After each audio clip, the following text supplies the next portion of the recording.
Alors, la suite des péripéties du Mini 4 Pro avec cette limite de hauteur à 120 mètres. DJI vient de publier une mise à jour fin octobre qui vient au final relimiter la hauteur maximum du Mini 4 Pro à 120 mètres. Mais avec cette mise à jour, on peut quand même faire la demande pour débloquer cette limite moyennant des conditions qu'on va voir justement dans cette vidéo. Alors, ce qu'il faut savoir, c'est que ce Mini 4 Pro, actuellement, il a une classification donc C0.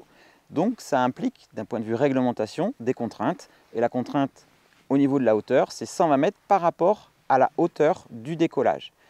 Contrairement à un drone de classe C1 ou un drone qui n'aurait pas de classification C quelque chose, où là, c'est 120 mètres par rapport au relief, par rapport au sol. Donc, comme le Mini 4 Pro est commercialisé avec une classification C0, il doit se tenir à cette réglementation. Donc, il est limité à la hauteur par rapport au point de décollage à 120 mètres. Mais attention, parce que cette hauteur de 120 mètres, si on peut la débloquer sur certains drones, c'est pour un certain cas de configuration spécifique, comme par exemple en montagne où on a un relief et on va décoller à un endroit, on va se déplacer par exemple avec le drone parce qu'on va marcher et on va utiliser par exemple le mode suivi où on va faire suivre le drone. Lui, il va monter, il va suivre ce relief. Potentiellement, il va être à plus de 120 mètres de hauteur de son point de décollage, mais il sera toujours à 120 mètres de distance par rapport au relief. Donc ça, c'est légalement possible avec un drone de classe C1, C2, C3, C4, ou alors avec un drone qui est commercialisé avant le 1er janvier 2024 et qui n'a pas de classification C quelque chose. Donc cette limite de 120 mètres, elle peut être désactivable sur le Mi 4 Pro en suivant une procédure que DJI indique sur son blog dédié. Je vous mets le lien en description sur l'article complet que DJI vient de publier. Mais attention, ce n'est pas anodin, parce que si vous débloquez cette hauteur de 120 mètres sur le Mi 4 Pro, vous perdez la classe C0 et tout ce qui suit justement par rapport à ça. Alors là, on parle du cas précis sur le Mi 4 Pro, mais DJI communique également sur les Mini 3, Mini 3 Pro, Mini 2 SE qui pourraient avoir la classification C0 à partir du 1er janvier 2024. Maintenant, on va voir donc qu'est-ce que ça implique également pour ces drones-là. On va commencer avec le Mini 4 Pro. Suite à cette dernière mise à jour et la dernière version de DJI Fly, on est bridé à 120 mètres, mais on peut faire une demande pour débloquer cette hauteur jusqu'à 500 mètres. Donc pour ça, il faut appuyer sur le lien dans l'application, il faut avoir fait la mise à jour DJI Fly. Et là, on va devoir remplir une procédure complète qui va enlever la classification C0 à ce drone-là. Alors attention, hein, j'insiste bien sur le fait que ce n'est pas anodin d'enlever la classification C0 sur un Mini 4 Pro, surtout à partir du 1er janvier 2024, puisque un drone qui est non classé à partir du 1er janvier 2024, s'il est commercialisé, si vous l'achetez à partir du 1er janvier 2024, eh bien, vous ne pourrez plus évoluer en catégorie ouverte. Ce sera uniquement de la catégorie spécifique, donc liée à une activité professionnelle, des diplômes équivalents et une procédure au niveau administratif par rapport au drone, une SORA pour justement évoluer en catégorie spécifique.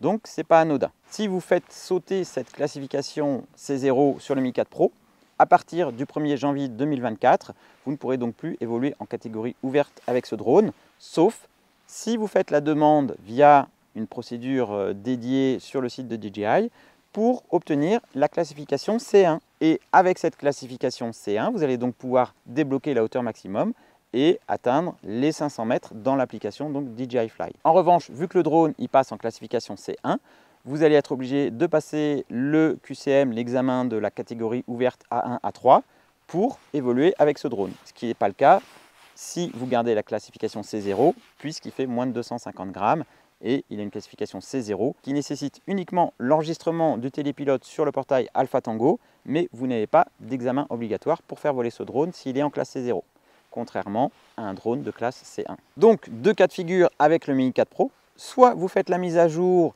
et vous gardez la limitation à 120 mètres de hauteur par rapport au point de décollage et vous gardez la classification C0 sur le Mini 4 Pro, que vous voliez avant janvier 2024 ou après janvier 2024, ça ne changera pas puisque vous évoluerez donc avec un drone de classification C0. Limite de hauteur par rapport au point de décollage, 120 mètres. Si vous choisissez de déverrouiller cette hauteur via l'application et via la procédure DJI, jusqu'au 31 décembre 2023, vous allez pouvoir continuer d'évoluer en sous-catégorie A1 avec ce drone-là, qui n'aura plus de classification C quelque chose. Et à partir de janvier 2024, vous aurez la possibilité de suivre une procédure sur le site de DJI pour demander une classification C1, donc un label de classification C1 qui vous sera envoyé par DJI pour évoluer toujours en catégorie A1, mais avec un drone de classification C1. Si en revanche, vous ne faites rien en 2024 et que vous avez enlevé la classification C0 sur ce drone-là, vous ne pourrez plus voler en catégorie ouverte à partir du 1er janvier 2024 et vous ne pourrez voler avec ce drone-là qu'en catégorie spécifique, donc bien déterminée, avec des contraintes administratives par rapport au drone sur cette utilisation. Donc ça reste très limité. Alors maintenant, si on prend le cas d'un Mini 3, Mini 3 Pro, Mini 2 SE, pour le moment, en 2023, ils sont commercialisés sans label classification C0. Mais à partir du 1er janvier 2024, il y aura possibilité d'obtenir un label C0 via une mise à jour logicielle et via une procédure sur le site de DJI. Ça va apporter les mêmes contraintes qu'on a vues précédemment sur le Mini 4 Pro par rapport à la hauteur maximale par rapport au point de décollage, donc 120 mètres maximum, alors que jusqu'à maintenant, via l'application, on peut la paramétrer jusqu'à 500 mètres de hauteur maximale. Pour ces drones-là qui sont commercialisés en 2023 sans classification, sans label C0, à partir de janvier 2024, si DJI les commercialise encore, ils auront la classification C0 et vous aurez la possibilité, via une mise à jour firmware et via une procédure sur le site de DJI, d'obtenir une classification C0 pour ces drones-là. Si vous le faites, vous aurez les contraintes de hauteur liées au point de décollage par rapport à la classe C0.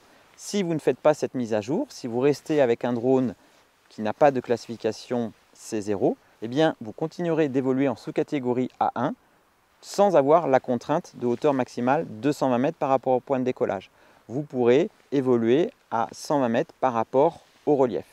Donc concrètement, si on résume, si vous souhaitez vraiment pouvoir débloquer, voler avec une hauteur qui n'est pas bridée à 120 mètres par rapport au point de décollage, un Mini 3 Pro actuel, acheté en 2023, eh bien en 2024, on pourra continuer de voler comme on le fait actuellement avec ce drone-là. Contrairement à un drone Mini 4 Pro qui est directement commercialisé avec une classification C0, où lui, on sera bridé à 120 mètres par rapport à la hauteur du décollage.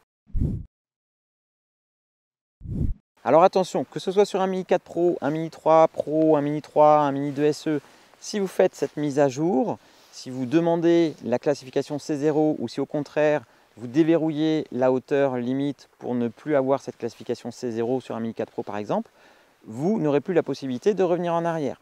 Donc il faut bien penser par rapport à votre usage, est-ce que vraiment c'est intéressant pour vous de débloquer cette hauteur jusqu'à 500 mètres sur un Mini 4 Pro, si c'est juste pour l'utiliser une fois ou deux par an, alors que vous allez vous brider justement cette classification par rapport à, par exemple, la revente. Si vous revendez votre drone d'occasion, eh bien peut-être que l'acheteur, lui, préférera avoir un drone C0 pour avoir un drone qui pourra exploiter dans tous les pays européens avec une classification C0 sans se soucier justement par rapport à des contraintes réglementaires d'un drone qui serait classé C1 ou au pire qui n'aurait pas de classification C quelque chose. Donc attention, hein, j'insiste encore, avant de déverrouiller cette hauteur suite à la mise à jour DJI Fly et la mise à jour du Mini 4 Pro, pensez bien à l'utilisation que vous allez en faire et si c'est important pour vous réellement de déverrouiller cette hauteur ou non. Puisque à part ça, le drone va évoluer de la même manière.